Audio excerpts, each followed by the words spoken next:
Hi hello friends, வணக்கம். Welcome back to my channel. எல்லாருக்கும் தமிழ் புத்தாண்டு நல்வாழ்த்துக்கள்.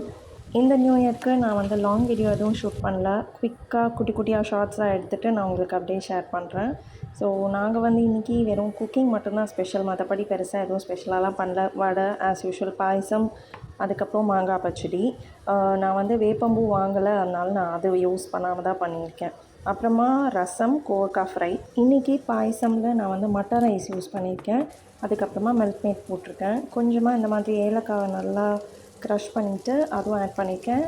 ஃப்ளேவருக்காக சாஃப்ரான் எல்லாமே அந்த கீர் ரொம்பவே நல்லாயிருக்கும். சும்மா ஒரு கலருக்காகவும் ஒரு ஸ்மெல்க்காகவும் தான் நான் சாஃப்ரான் ஆட் பண்ணியிருந்தேன். இந்த மில்க் மேட் தான் மெயினான இன்க்ரீடியண்ட் இந்த கீருக்கு, ரைட்? ஸோ எனக்கு சின்ன வயசுலேருந்து இந்த மில்க் மேட் பாயசம் ரொம்ப பிடிக்கும். குக்கிங்லாம் பார்த்திங்கன்னா நான் சீக்கிரமாக பண்ணணும்னு முன்னாடினாலே பிளான் பண்ணிடுவேன். எனிவேஸ் இந்த மாதிரி ஃபங்க்ஷன் டைம்லலாம் வீடும் அரேஞ்ச் பண்ணணும் அப்படின்றதுனால ஒரு 3 hours குக்கிங்லாம் முடிச்சுட்டு பூஜா ரூமுக்கு போகிறதுக்கே ஆகிடும். ஸோ ஆல் டன், எல்லாமே பண்ணிவிட்டு சுவாமிக்கு நைவேத்தியம் பண்ணி ஆர்த்தி காமிச்சாச்சு. இப்படி தான் எங்களோட தமிழ் புத்தாண்டு டே போயிட்டுருக்கு. ஸோ நீங்கள்லாம் என்ன பண்ணுறீங்க? உங்கள் வீட்டில் இன்றைக்கி என்ன ஸ்பெஷல் பண்ணீங்கன்னு ஷேர் பண்ணுங்கள். தேங்க்ஸ் ஃபார் வாட்சிங். See you soon.